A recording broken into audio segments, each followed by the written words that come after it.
नमस्कार, आपका family computer club .com में हार्दिक स्वागत है। आज हम कस्टम डेटा वैलिडेशन के बारे में बात करेंगे। तो चलिए देखते हैं ये कैसे किया जाता है। अब जैसे ये टाइटल है नेम, तो हम यहाँ नाम लिखना चाहते हैं। तो हम चाहते हैं कि इस नाम के नीचे जो भी हम लिखें वो टेक्स्ट ही हो। तो उसको हम कैसे करेंगे? डेटा में जाएंगे, वैलिडेशन, यहाँ क्लिक करेंगे, अलाउ एनी वैल्यू की जगह, मतलब कोई भी वैल्यू अलाउ करो, वो नहीं मानेंगे। और यहाँ बोलेंगे कस्टम। कस्टम में जाके बोल देंगे is equal two is text bracket open, और ये है हमारा A4 लिख देंगे और ब्रैकेट क्लोज कर देंगे और ओके बोल देंगे। तो देखिए अभी अगर आप यहाँ 12 डालना चाहें तो देखो एरर मैसेज मिलता है ना, रीट्राई। अगर आप 700 डालना चाहें तो भी एरर मैसेज मिलता है।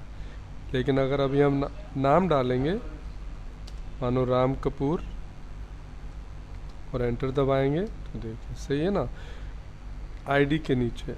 और अब आप इसको एक्सटेंड भी कर सकते हैं, मानो यहाँ तक ले जाइए, 20 तक। डेटा में जाइए, वैलिडेशन, तो आपको कंप्यूटर बताएगा कि the selection contains some cells without data validation settings. मतलब कई सेल्स हैं जिसमें डेटा वैलिडेशन नहीं है, क्या आप उसको एक्सटेंड करना चाहते हैं? बोल दीजिए यस, ठीक है, और ओके। तो अब आप यहाँ भी अप्लाई कर सकते हैं। देखिए जैसे 45 डालेंगे तो ये नहीं मानेगा, है ना। तो यहाँ हम लिख देंगे जैसे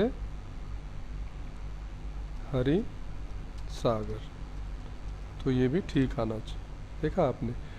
अब उसी तरह आईडी के लिए हम डेटा वैलिडेशन चाहते हैं। इसमें हम क्या डेटा वैलिडेशन चाहते हैं? इसमें हम चाहते हैं कि कोई डुप्लीकेट ना हो, क्योंकि आईडी तो यूनिक होना चाहिए ना।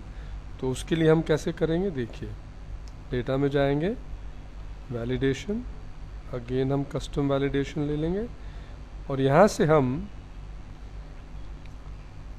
अभी सिलेक्शन नहीं किया तो इसको कैंसिल करते हैं, थोड़ा और ले लेते हैं डेटा B4 से लेके B20 तक, ठीक है ना, क्योंकि इसमें ज़्यादा सेल सिलेक्ट करना ज़रूरी है। तो जाएंगे डेटा वैलिडेशन में, यहाँ करेंगे हम कस्टम, इस पर क्लिक कर देंगे ताकि हम देख सकें इधर क्या हो रहा है। B4 से लेके B20 तक। अब देखिए फॉर्मूला लिखेंगे, काउंट इफ, मतलब काउंट तब करना, और यहाँ हम एक एब्सोल्यूट रेफरेंस देते हैं, $B $4 से लेके हम जाएंगे $B $20 तक। किससे कंपेयर करेंगे? जो पहली एंट्री है B4 से, और वो लेस देन इक्वल टू 1 होनी चाहिए। मतलब या तो एंट्री नहीं होनी चाहिए, अगर होगी तो एक ही बार होनी चाहिए। तो ये फॉर्मूला क्या करता है, हर सेल से दूसरे सेल को कंपेयर करता है जो हमने रेंज बताया है, और अगर उसमें कोई डुप्लीकेट होता है तो एंट्री करने नहीं देता। तो अभी हम देखिए इसको क्लिक करके ओके कर देंगे। अब मानो हम आईडी लिखते हैं ABC-001, एंटर। अब यहाँ लिख देंगे फिर से ABC-001, एंटर। तो देखिए अलाउ नहीं किया ना, क्योंकि हमने कहा है कि आईडी सेम नहीं हो सकता। तो इसको मानो हम 2 कर देते हैं तो ये ठीक हो जाएगा। उसी तरह डेट ऑफ ज्वाइनिंग, हम चाहते हैं कि जब कोई भी हमारी कंपनी में ज्वाइन करे तो वो सैटरडे या संडे ना हो, ठीक है ना। तो उसके लिए देखिए हम क्या फंक्शन यूज़ करते हैं। हम एक को ही सिलेक्ट करेंगे। अब डेटा में जाएंगे, वैलिडेशन, कस्टम, और अभी हम देखो 2 चीज़ें लगाएंगे कि एक संडे नहीं होना चाहिए, एक सैटरडे नहीं होना चाहिए। तो लिखेंगे and bracket open weekday bracket open. तो ये कौन सा सेल है जिसमें हम हैं? देखो इसको ऐसे थोड़ा छोटा कर सकते हैं।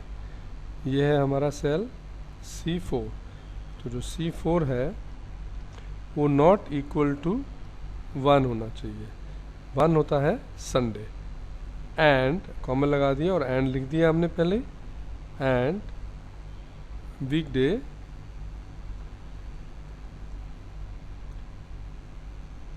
C4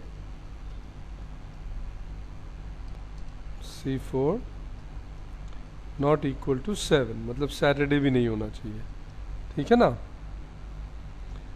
यहाँ एक्चुअली इक्वल टू लगाना चाहिए, इक्वल टू। तो ये कैसे पढ़ेंगे कि वीकडे मतलब C4 जो है वीकडे संडे नहीं होना चाहिए, और यहाँ एंड इस ब्रैकेट को हटा दें तो अच्छा है, वीकडे C4 7 मतलब सैटरडे भी नहीं हो चाहिए, ठीक है। क्लिक करेंगे और देखते हैं, ओके।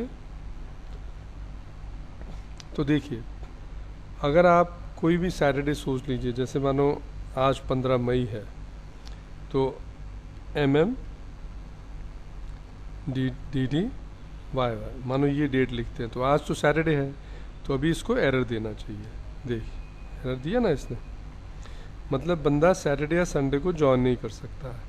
अगर हम इसको फिर से 16 कर दें, क्योंकि 16 मई को संडे होगा, तो भी इसे एरर देना चाहिए। देखिए ठीक है। तो अब हम इसको ज्वाइन करवा देते हैं 17 को, जो कि मंडे होगा। एंटर, एक्सेप्ट कर लिया ना। अब इसी को हम पूरे को यूँ लेके 20 तक डेटा वैलिडेशन में चलते हैं, और ये फिर बोलता है कि देखो the selection contains some cells, ऐसे रखते हैं, without data validation, do you want to extend the data validation to these cells. तो आप बोलेंगे यस, तो सारे सेल्स में ये लागू हो जाएगा ओके बोलने के बाद, ठीक है ना। अब देखिए अगर आप यहाँ भी फिर एंटर करते हैं, संडे डेट है, तो एक्सेप्ट नहीं करेगा, ठीक है ना। इसको भी हम कर देते हैं अभी 17, तो इसको एक्सेप्ट करना चाहिए, ठीक है। अब हम यहाँ क्या लगाएंगे, वैलिडेशन।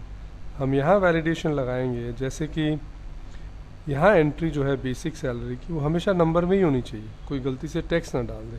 तो देखिए डेटा वैलिडेशन कस्टम, और यहाँ हम लिख देंगे is equal two is number, और उस सेल का एड्रेस हम डाल देंगे। इसको थोड़ा सा कोलैप्स करते हैं ऐसे, और ये है D4, तो D4 लिख देंगे,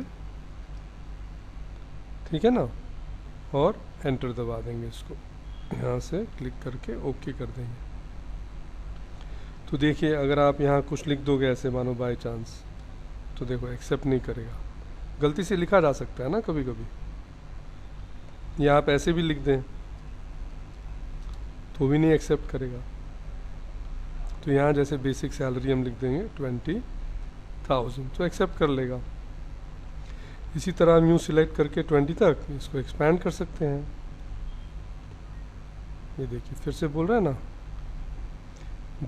the selection contains some cells without data validation settings, do you want to extend, yes, okay. तो अब इस सब में हमें नंबर डालना पड़ेगा। जैसे अभी इसमें फिर से गलती से हम ऐसे डाल दें, तो देखिए एक्सेप्ट नहीं करेगा। रीट्राई बोलेंगे, यहाँ हम बोल देंगे 21,000, एंड एक्सेप्ट कर लिया ना। तो देखिए कस्टम वैलिडेशन कितनी यूज़फुल चीज़ है। ये बजटिंग के लिए, टोटल कॉस्ट के लिए, सम्स के लिए भी यूज़ की जा सकती है। जैसे मानो आपका बजट 5 करोड़ है किन्हीं आइटम्स के लिए, तो आप उसको डिफ़ाइन कर सकते हो। तो उसके ऊपर जब जाएगा तो ये एरर मैसेज देगा। तो आज हमने क्या सीखा, कस्टम डेटा वैलिडेशन में कैसे हम यहाँ डिफ़ाइन कर सकते हैं कि सिर्फ नाम की एंट्री हो, टेक्स्ट की एंट्री हो, यहाँ डुप्लीकेट्स ना हो, यहाँ सैटरडे संडे की जॉइनिंग ना हो, और बेसिक सैलरी में हमेशा कोई ना कोई नंबर डाला जाए। उम्मीद करता हूँ आपको ये अच्छा लगा। देखने के लिए धन्यवाद।